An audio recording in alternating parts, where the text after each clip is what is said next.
souviens quand Vir n'avait que 4 ans. Quand je me suis coupé le doigt avec le couteau en épluchant les légumes, ça a commencé à saigner. Vir s'est mis à pleurer en voyant ça. Il a dit « Maman, ça doit te faire très mal, pas vrai ?» Vir avait mal rien que de me voir un tout petit peu souffrir. Il a fallu 1 heure. Pour lui expliquer, je lui ai dit « Fiston, ta maman va bien. » Elle s'est juste coupé le doigt. Elle rit et toi tu pleures. Au lieu d'être un grand garçon. Et à ce moment, il t'a bien observé, tu te rappelles? Il voulait voir si tu riais ou si tu pleurais. Quand tu as eu moins mal et que tu as commencé à sourire, son visage était lumineux. Il était fou de joie et il nous a embrassés tous les deux. Une fois, Jit avait de la fièvre. Vir n'avait que 7 ans à cette époque. Il est resté à côté de Jit toute la nuit. Je lui ai tout expliqué. Vir, qu'est-ce que tu as? Tu bailles, alors va dormir dans ta chambre, je t'en prie, vas-y. Et toi, maman? Fils, tu sais bien que tant que Jit a de la fièvre, comment veux-tu que je dorme? Alors, moi aussi, maman. Tant que Jit ne va pas mieux, je resterai assis là pour t'aider. Mon fils chéri.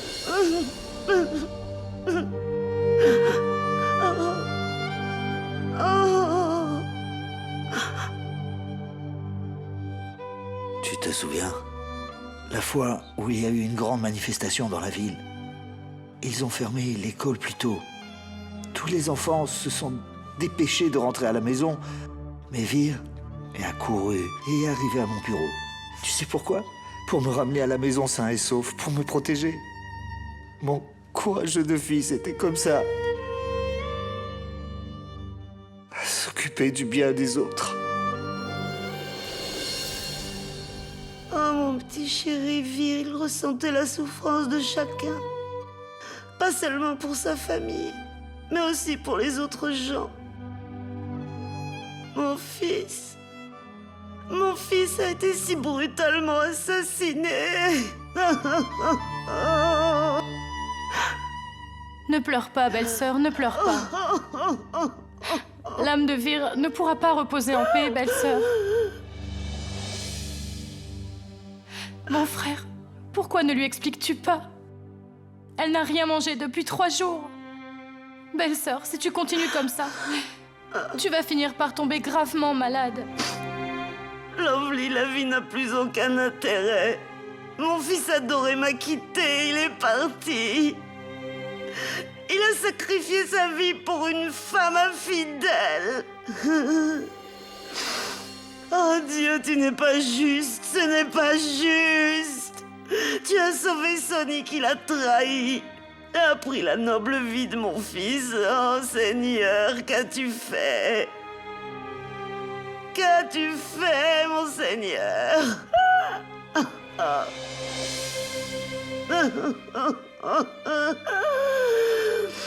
Doria, s'il te plaît.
Maï.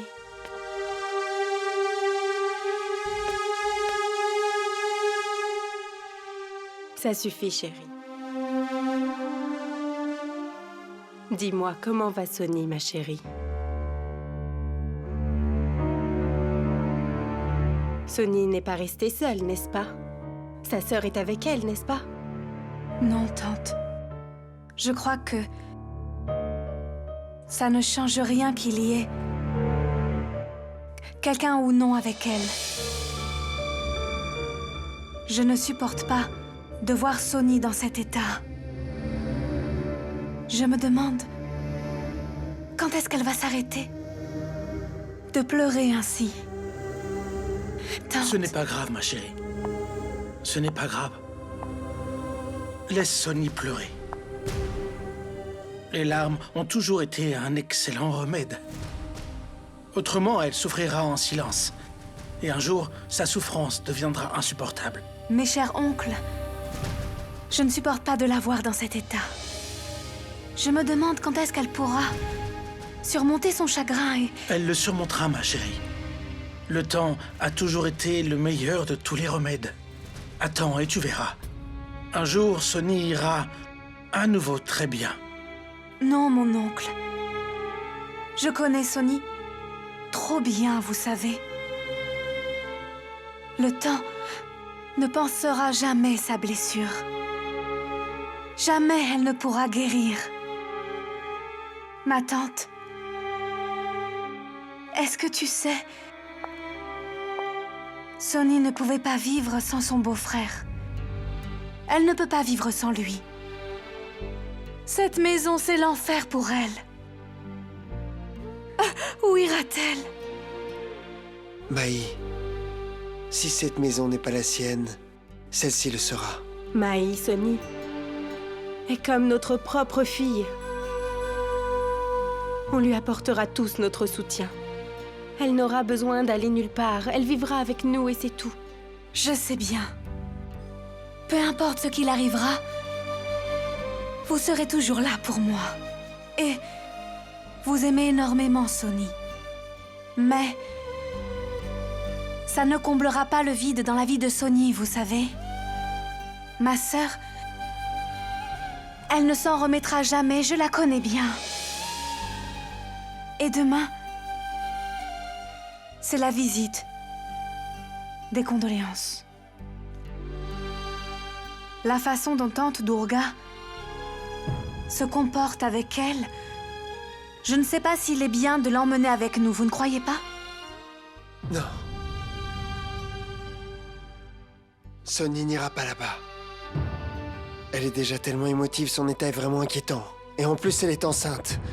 Ce n'est pas raisonnable d'aller là-bas. Chapt, tu as raison.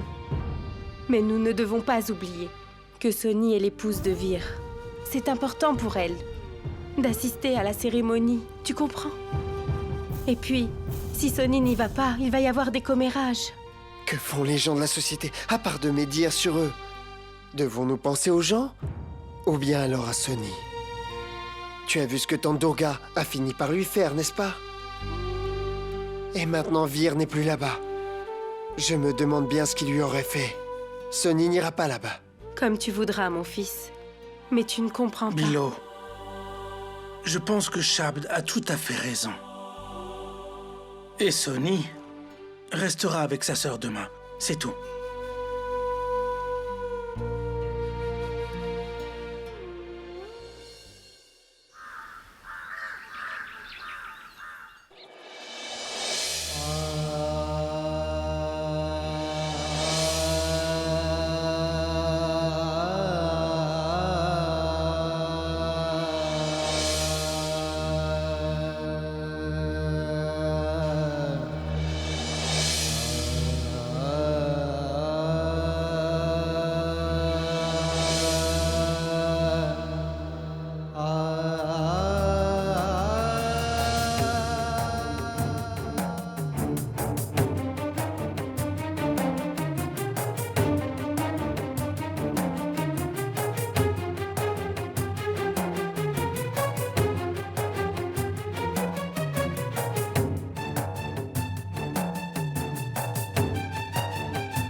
Jyoti.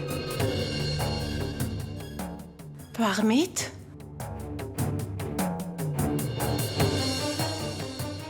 Toi ici? Vis, viens ici.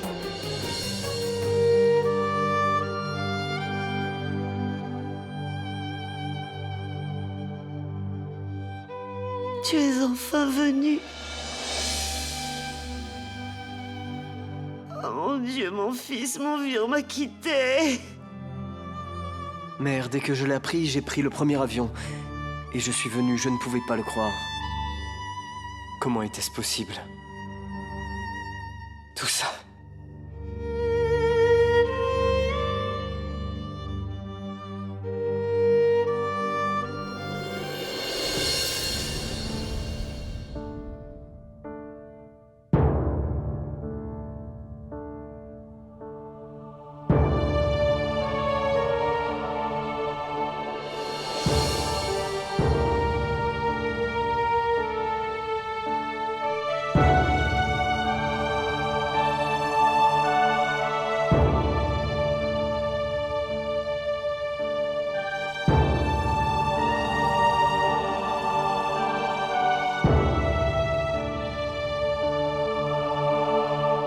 Parmit, c'est bien que tu sois venu.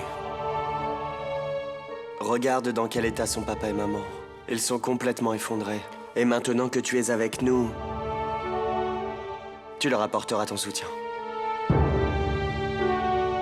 C'est pour ça que je suis venu. Pour prendre soin de père et mère. Et de toi aussi, Jyoti.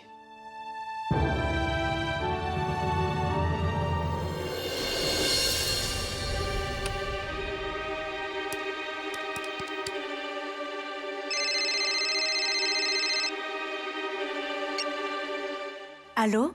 Maï? Chérie, Sonny n'est pas à la maison, je ne sais pas où elle est. Quoi? Qu'est-ce que tu veux dire? Où peut-elle aller? Je ne sais pas. Je suis juste allée un moment à la cuisine pour lui apporter du lait. Quand je suis revenue, elle n'était pas dans sa chambre. Mais où peut-elle aller dans cet état? Où est-ce?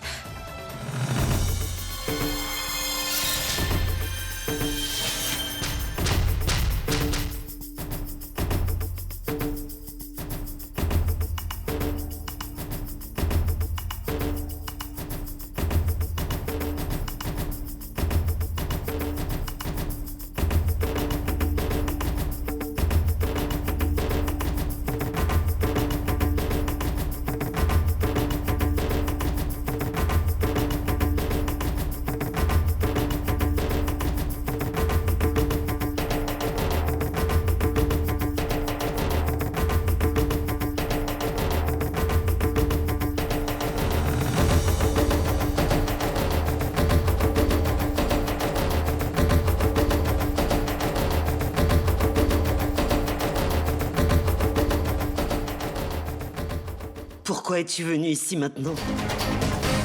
Sors de cette maison. Tu ne comprends donc pas, Sonny, c'est pourtant plus que simple. Va-t'en d'ici. À présent, il n'y a plus de place pour toi dans cette maison. C'est à toi que je parle, Sonny. Mais est-ce que tu ne m'entends pas alors? Tu es devenue sourde. Tu ne vas pas t'en sortir comme ça.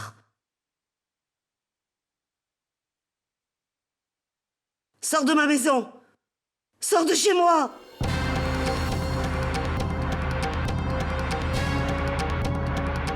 Arrête, Andurga, arrête! Ça suffit, Tandurga. Comprends aussi sa situation. Arrête ça. Tu nous as beaucoup humiliés maintenant. Ça suffit. On ne peut plus supporter cette humiliation. Épargne-nous. Quoi? Qu'est-ce que tu vas faire? Je vais emmener ma sœur loin de cette maison et je vais même le faire de ce pas. Et je jure devant Dieu qu'elle ne remettra pas les pieds dans cette maison tant que je ne prouverai pas que Sonny est innocente. Tant que tout ne sera pas clair comme du cristal. elle ne reviendra pas dans cette maison. Elle pourra revenir parmi nous quand tous les membres de notre famille admettront qu'elle est innocente. Et que vous serez capable de reconnaître le coupable. Je vous le jure. Seulement quand vous viendrez chez nous, pour nous supplier de la reprendre, alors nous serons en mesure de décider si Sonny doit rester chez vous ou non. Viens, Sonny. Venez, ma tante.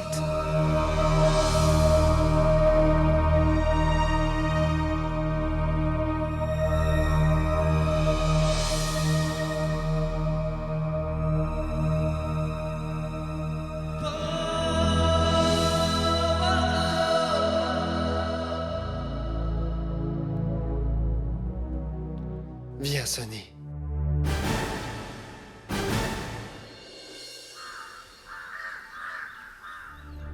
Madame, ses yeux étaient bien comme ça? Oui, exactement.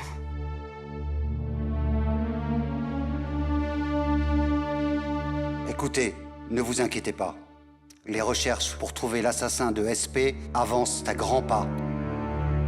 Sachez qu'on a fait une pause pour laisser souffler un peu la famille Kurana.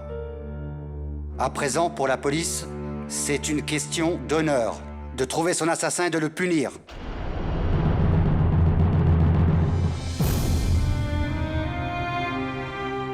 Je peux comprendre.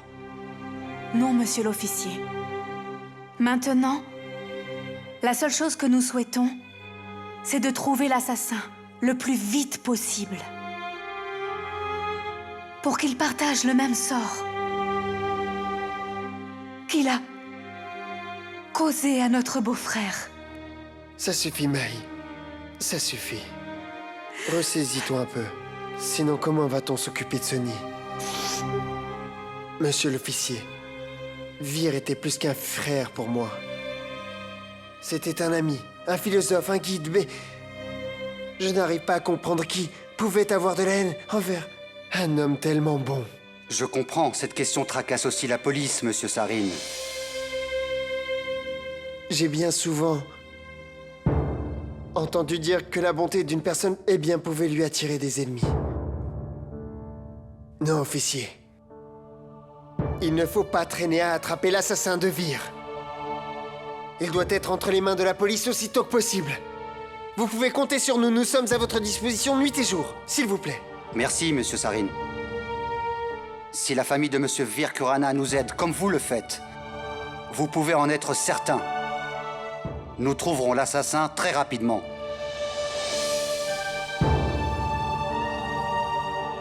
Pouvez-vous me donner un autre signe particulier, madame? Par exemple, ses oreilles. Comment étaient ses oreilles? Petites, grandes, épaisses? Essayez de vous souvenir. Il avait une barbe. Pouvez-vous me dire si sa barbe était blanche? Ou comment était-elle? Grande, épaisse? Je ne sais pas. Regardez les yeux avec attention, madame. Est-ce que ses yeux étaient comme ça? Oui. Ok. Avait-il des taches de rousseur sur le visage? Je vous l'ai dit, je ne l'ai pas vraiment regardé. Je vous l'ai déjà dit plusieurs fois, c'est Chéri qui a fait ça. Sonny, reprends-toi. Hitler, pourquoi il ne l'arrête pas? C'est à cause d'elle que Vir... Écoutez, j'ai beaucoup de respect pour vous. Peut-être bien que ce que vous dites est vrai. C'est pour ça que nous vous questionnons. Peut-être que vous pouvez nous révéler quelque chose qui nous apportera une preuve sérieuse contre l'assassin. Avez-vous remarqué quelque chose de particulier chez l'assassin? Comme par exemple sa démarche, ou encore sa façon de bouger, de regarder, de rire, sa manière de parler, quelque chose qui le différencie. Rappelez-vous. Sonny, fais un effort. Essaye de te souvenir.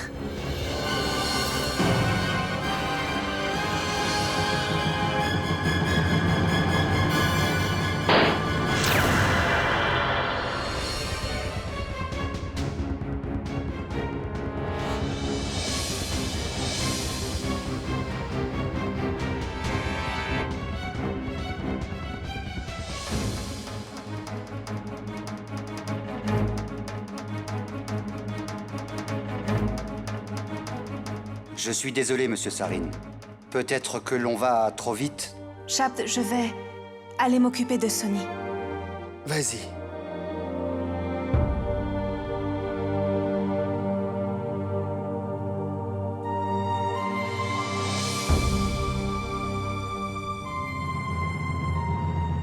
Oui, monsieur Sarine.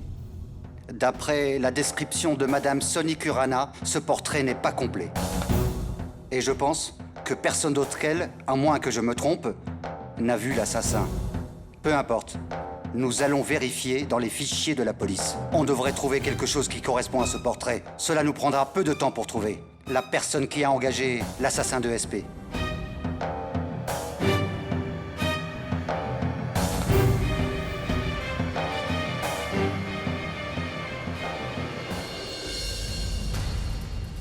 Non, officier. Aucun d'entre nous ne reconnaît ce visage. Monsieur Jit Kurana, regardez ce portrait avec attention. Ce pourrait être l'assassin de votre frère. Nous n'avons pas vu l'assassin, officier. Quand on est arrivé là-bas, l'assassin s'était enfui. Peut-être que vous ne pouvez m'être d'aucune aide.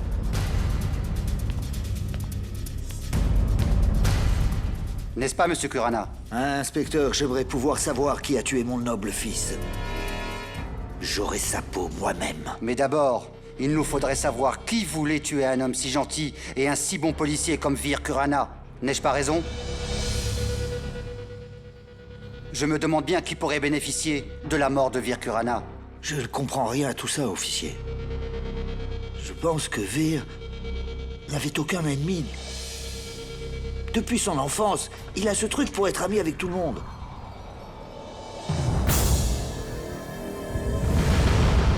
Qui est cette personne? Je ne le reconnais pas. C'est mon beau-fils. Il vient de l'étranger. Parmit. Dès qu'il a appris cela, au sujet de Vir, il a tout laissé et il est venu du Canada. Eh bien alors, il ne saura rien sur cette affaire. Officier. Pas seulement lui, mais aucun d'entre nous ne sait quoi que ce soit. Comme vous voyez, il est en Inde depuis peu. C'est vraiment bizarre. Qui peut assassiner un homme aussi respectueux que mon frère? Papa!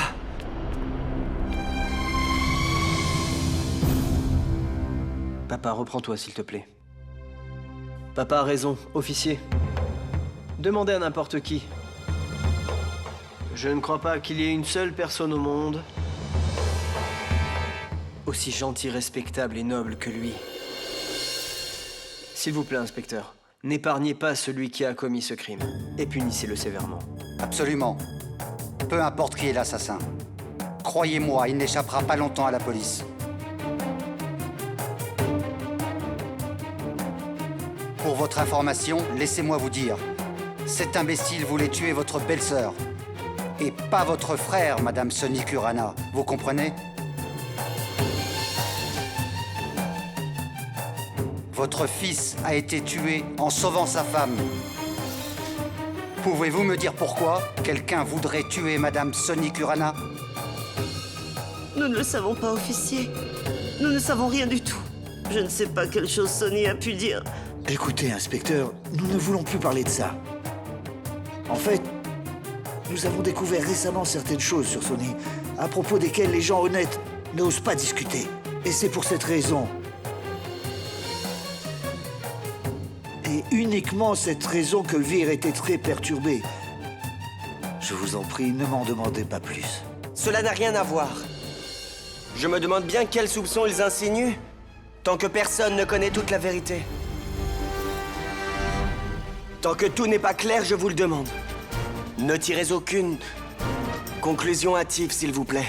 Que voulez-vous dire, monsieur Jit Kurana? C'est la toute première leçon dans la formation d'un policier. Tant que l'image n'est pas claire, nous ne pouvons en tirer aucune conclusion. Jusque-là, nous ne considérons aucune personne innocente ou coupable.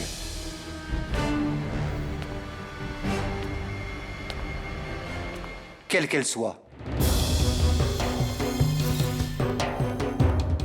Au fait, même si nous envisageons que Madame Vir Kurana était énervée ou perturbée à cause de Madame Sonny Kurana, Pourquoi s'est-il enfui de l'hôpital?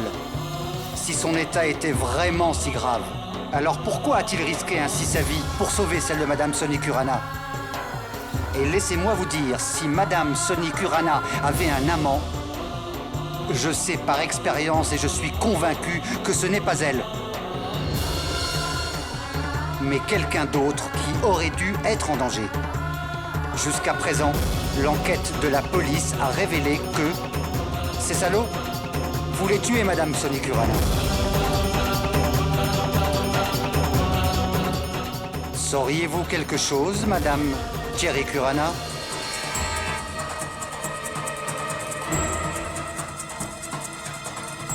Moi? Non. Comment pourrais-je savoir, officier? À l'enterrement de Monsieur Vir Kurana, n'est-ce pas? Madame Sonny Kurana a émis des accusations contre vous. Tout le monde peut accuser n'importe qui. Mais vous ne pouvez même pas imaginer ce que subit la personne qui a été accusée à tort. Je ne comprends toujours pas pourquoi. Sonny m'a dit de telles choses, officier. Je ne lui ai jamais souhaité de mal. Vraiment jamais, je vous le jure.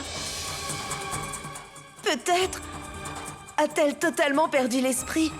Perdu l'esprit à cause de sa souffrance. Maman! Pourquoi moi, maman? Pourquoi moi? Officier, nous vous avons tout dit. Nous ne savons rien à propos de Sonny. Nous ne savons pas ce que Sonny avait l'habitude de faire. Elle pouvait sortir quand elle le voulait, rentrer quand elle le voulait. Nous ne savons absolument pas ce qu'elle faisait entre-temps. Nous sommes tout simplement des gens très simples, vous comprenez? Nous ne savons pas pourquoi quelqu'un voudrait tuer notre pauvre Sonny. Nous avons perdu notre fils. Qu'arrivera-t-il si l'on retrouve l'assassin? Nous ne récupérons pas notre fils. Oh mon Dieu! Mais qu'allons-nous devenir sans notre fils?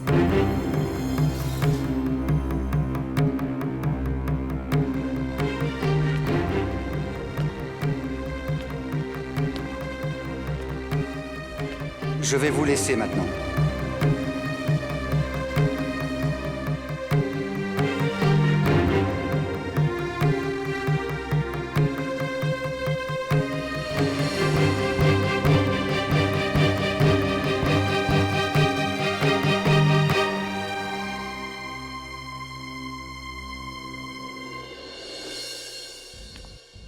Écoute, Shira. Prends tes hommes immédiatement et quitte cette ville. Ou le pays. S'il le faut, quitte le pays. Dépêche-toi, le plus vite possible. Pourquoi? Qu'est-ce qu'il s'est passé, madame? Nous sommes en planque.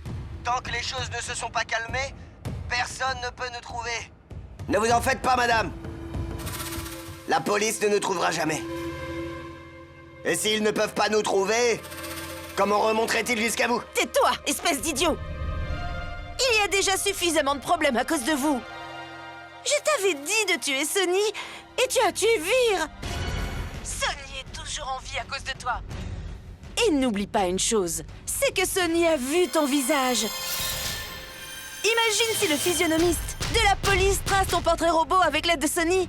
Ça ne leur prendra pas beaucoup de temps. Pour nous retrouver, et pour t'arrêter toi d'abord, et puis moi. Alors prends tes hommes immédiatement, et pars tout de suite. La police a déjà fait ton portrait. Estime-toi heureux, que ton visage ne soit pas reconnaissable. Allez, bon sang, juste pars. Et ne laisse aucun numéro de téléphone, aucun téléphone, ou d'adresse, ni aucun indice derrière toi. Tu as compris?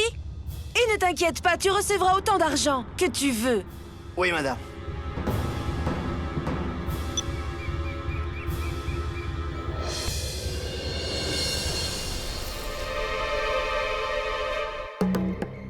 Ah, Jit.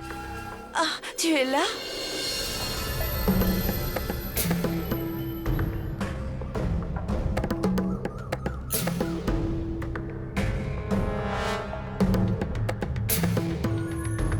Pourquoi? Tu as l'air d'avoir peur comme si on t'avait surprise. En train de parler de quelque chose de malhonnête. Non, Jit. Tu es trop curieux. N'importe qui verrait ton visage dirait la même chose. Peut-être que tu essayes juste de cacher un secret. Tu parlais avec quelqu'un au téléphone d'une telle manière. Moi? j'étais en train de parler à un vieil ami. Je ne t'ai même pas vu arriver, Jit. Je viens juste d'arriver.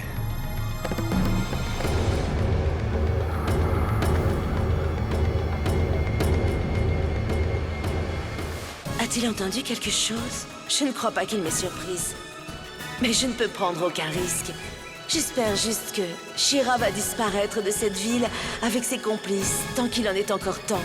Sinon, je vais avoir de sérieux ennuis.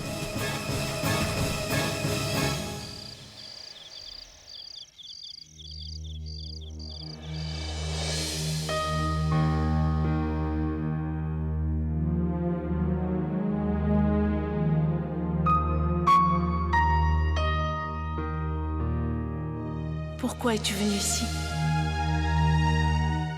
J'ai préparé la chambre d'amis pour toi.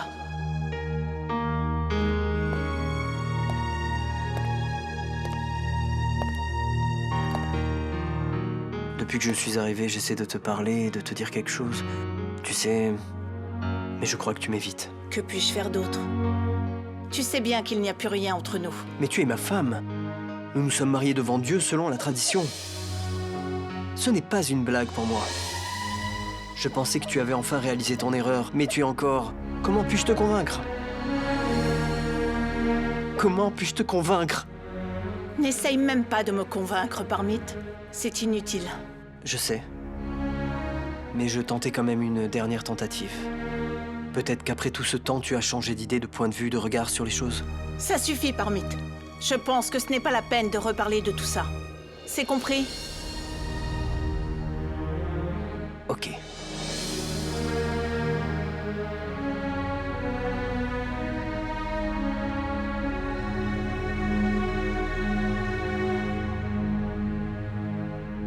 Une fois, juste une fois. Fais-le encore. Pour moi, pour l'amour des gens qui te sont chers. Pense à ce que nous étions. Ils viennent juste de perdre un fils, tu te rends compte quand même? Ils n'arriveraient peut-être pas à supporter que ton mariage s'effondre. Non, ne crois pas, je n'essaie pas de te faire du chantage sentimental. Si c'est possible, songe encore une fois au moins. Accordons-nous une autre chance. Si c'est possible, rappelle-toi ce que nous étions et ce que nous serons demain. Je n'ai pas peur de te le dire en face, je n'ai pas peur de la vérité. Oseras-tu me regarder dans les yeux et me dire que tu ne m'aimes plus jamais?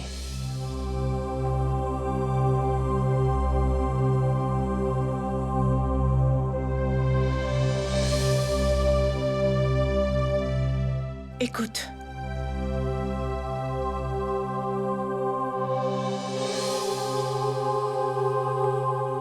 Tu peux rester dans cette chambre.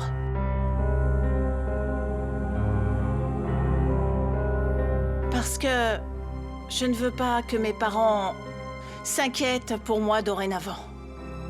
Au moins pour eux, je peux encore te supporter pour l'instant.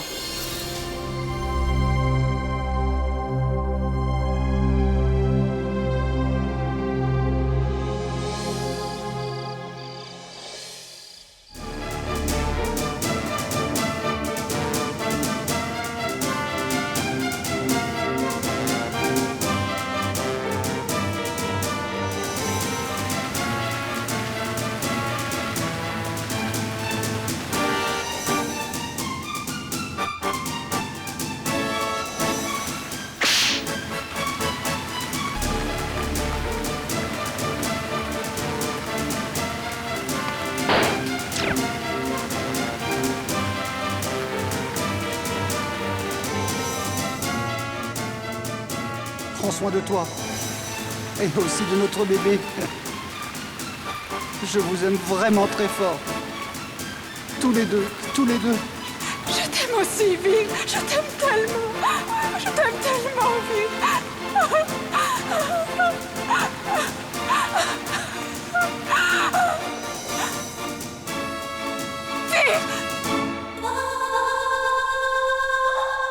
Sonny, est-ce qu'elle va bien? Viens.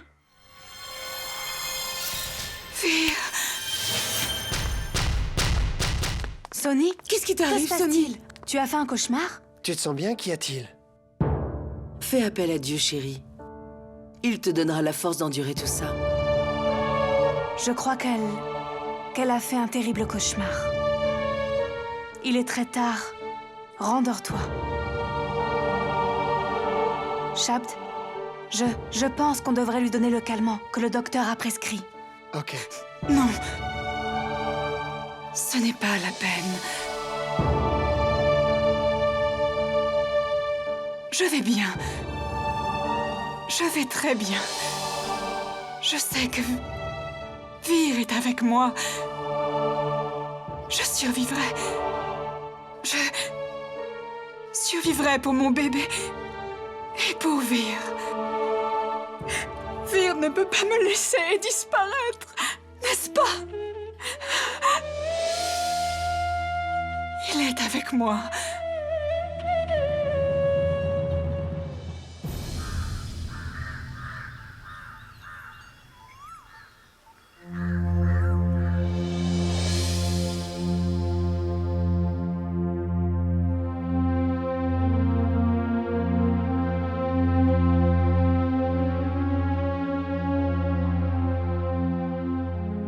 Balou, tu as préparé ces galettes? Des galettes de pommes de terre farcies? Tu n'as pas préparé des galettes de chou-fleur farcies? Tu sais très bien pourtant que mon Vir n'aime que ces galettes de chou-fleur farcies.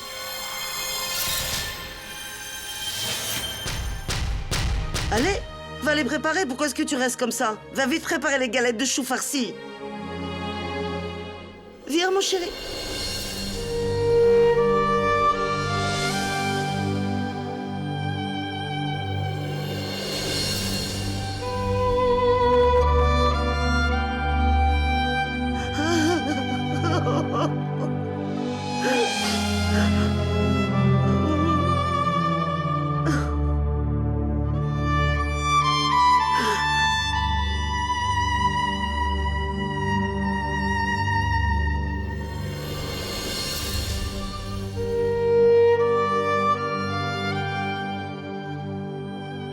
Maman chérie, je te demande de te ressaisir.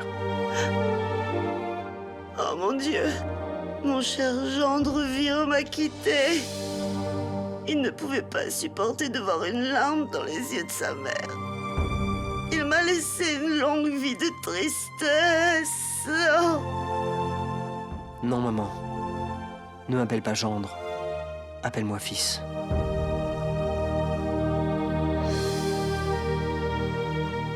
Personne au monde ne pourra remplacer Ver. Mais je suis aussi ton fils, n'est-ce pas? Ne suis-je pas ton fils? Un gendre n'est-il pas comme un fils? Moi aussi, je veux te voir heureuse, mère. Exactement comme Vir. Et il le veut encore. Je n'arrive pas à croire que Vir soit mort. Il est encore là. Et il nous regarde tous.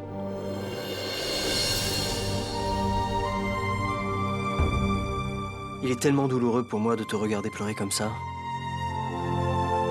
Papa, Vir vous aime tant tous les deux. Vir s'inquiétait beaucoup pour vous deux. Rendez-lui hommage avec des rires. Et non ces chaudes larmes d'une maman qui pleure. Pour qu'il soit heureux où qu'il soit dans l'au-delà. Tu vas accepter ma demande, pas vrai, maman?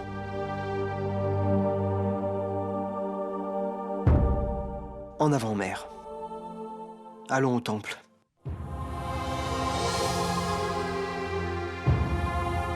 Ce que je n'ai pas réussi à vous faire entendre arrivera avec la grâce de Dieu. Allez, papa, toi aussi, prépare-toi. Nous allons tous au temple. Allez, maman.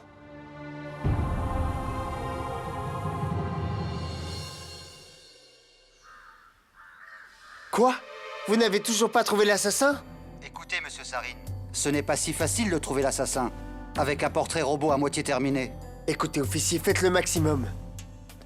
Trouvez d'autres indices. Nous allons faire tout notre possible, en espérant arriver bientôt à des résultats.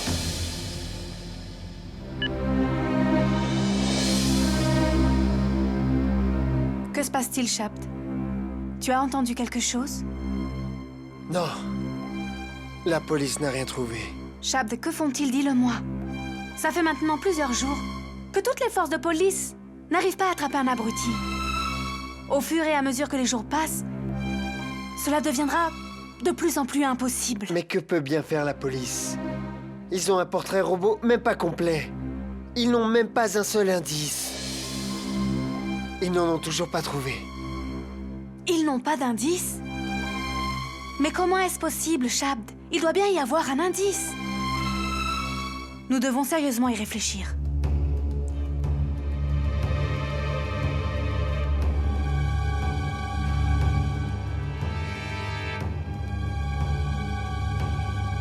Shabd, je crois qu'on a un indice. Tu ne te rappelles pas? Chérie a fait, je me souviens, un faux rapport d'ADN. Et on sait tous que le rapport d'ADN n'était pas vrai, c'était un faux rapport.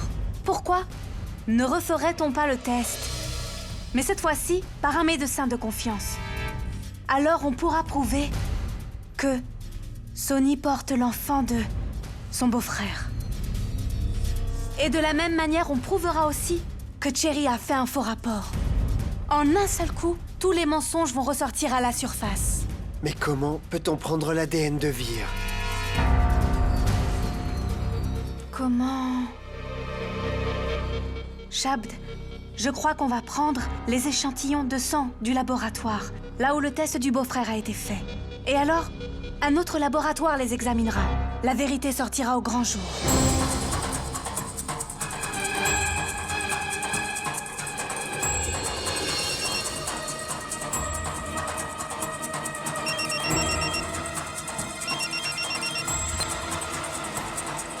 Ouais, Shabd. Jit, j'ai un travail urgent pour toi. Peux-tu me donner le nom du laboratoire où le test ADN de Vir a été fait? Le test ADN de mon frère? Oui, je veux le nom et l'adresse du laboratoire. Vérifie le rapport d'ADN et dis-le-moi. Ok, Shabd. Merci.